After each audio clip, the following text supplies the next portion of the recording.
సర్కార్ బడి అంటే నిర్లక్ష్యపు చదువులో స్టూడెంట్స్ ని పట్టించుకునే టీచర్లు గుర్తొస్తాయి. కానీ ఆ స్కూల్ కి వెళ్తే చాలు ఎవరైనా ఇలాంటి అభిప్రాయాలు మార్చుకోవాల్సిందే.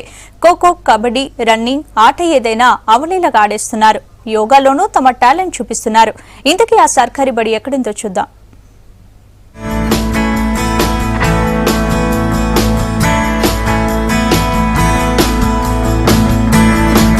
అది సర్కారీ బడి, కానీ అక్కడ ఆటలపై ప్రత్యేక శ్రద్ధ తీసుకుంటారు. స్టూడెంట్స్ ఇంట్రెస్ట్ ను గుర్తించి టీచర్లు ట్రైనింగ్ ఇస్తూ ఉంటారు. ఖోఖో, కబడ్డీ, రన్నింగ్ ఇలా ఆటల్లో రాణిస్తున్నారు. పేద విద్యార్థులు ఎక్కువగా ఈ స్కూల్లో చేరడానికి కారణం చదువుతో పాటు ఆటల్లోనూ ట్రైనింగ్ ఇవ్వడమే.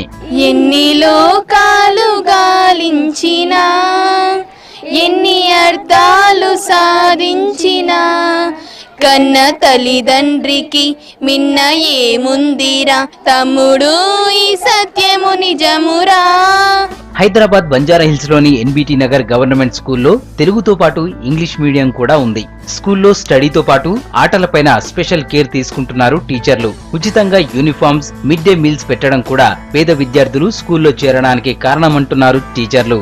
మా స్కూల్లో పిల్లలకు ఈ తరం ప్రైవేట్ స్కూళ్ళతో పోటీగా నిలిచేందుకు అన్ని విధాలుగా మా ఉపాధ్యాయ బృందము సహకరిస్తున్నారు. విద్యా విధానంలోతో పాటు కో-కరిక్యులర్ యాక్టివిటీస్ని కూడాను కళల పట్ల ప్రాముఖ్యతనిస్తూ అభిరుచిని ఏర్పరుస్తూ పిల్లల్లో మోటివేషన్ని పెంపొందించి విద్యార్థులను ఆ దిశగా ప్రయాణం చేయిస్తున్నారు. వేరే ఇతర స్కూళ్ళలో లేనటువంటి అంశాలను మా స్కూళ్ళలో పొందుపరిచి అన్నిట్లో ధీటుగా తీసుకురాగలిగే విధంగా మేము కృషి చేస్తున్నాం. యోగాలోనూ టాలెంట్ చూపిస్తూ విద్యార్థులు స్కూల్ కు సెంటర్ ఆఫ్ అట్రాక్షన్ గా నిలుస్తున్నారు.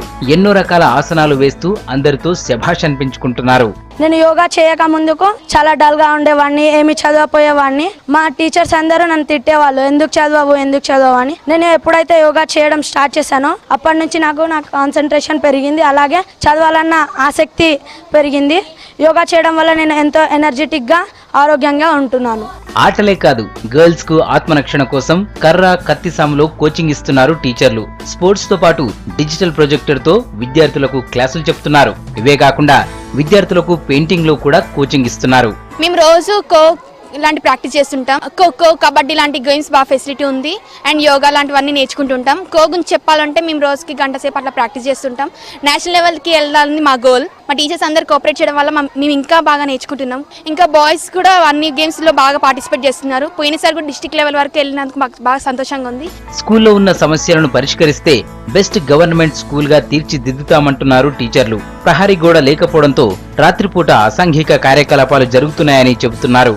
మేము టీచర్స్ తప్ప, ఒక ఆఫీసర్ స్టాఫ్ తప్ప ఇంకెవరు మాకు లేరు. మాకు సపోర్ట్ ఇచ్చే అదర్ స్టాఫ్ మాకు లేరు. తర్వాత బౌండరీ వాల్ కొంచెం లేకపోవడం వల్ల ప్రాపర్టీని మేము రక్షించుకోలేకపోతున్నాం. చిన్న ప్రాబ్లమ్స్ వస్తున్నాయి. సౌకర్యాలు ఇంకా చాలా కావాల్సి ఉంది. మాకు కంప్యూటర్ ల్యాబ్ ఉంది, కానీ కొన్ని కంప్యూటర్స్ తక్కువ ఉన్నాయి. ఆ కంప్యూటర్స్ పిల్లలు ఆపరేట్ చేయడానికి లేవు, మేమే ఆపరేట్ చేస్తున్నాం తక్కువ ఉండడం వలన. ఫండ్స్ మాత్రం మాకు కనీసం 50 lakhs ఫండ్ కావాలి ఇప్పుడు ఆ బౌండరీ వాల్ ఇవన్నీ కన్స్ట్రక్ట్ చేయడానికి. ఆటపాటల్లో రాణిస్తున్న ఈ స్కూల్ విద్యార్థుల సమస్యలను ప్రభుత్వం తీర్చాలంటున్నారు స్థానికులు.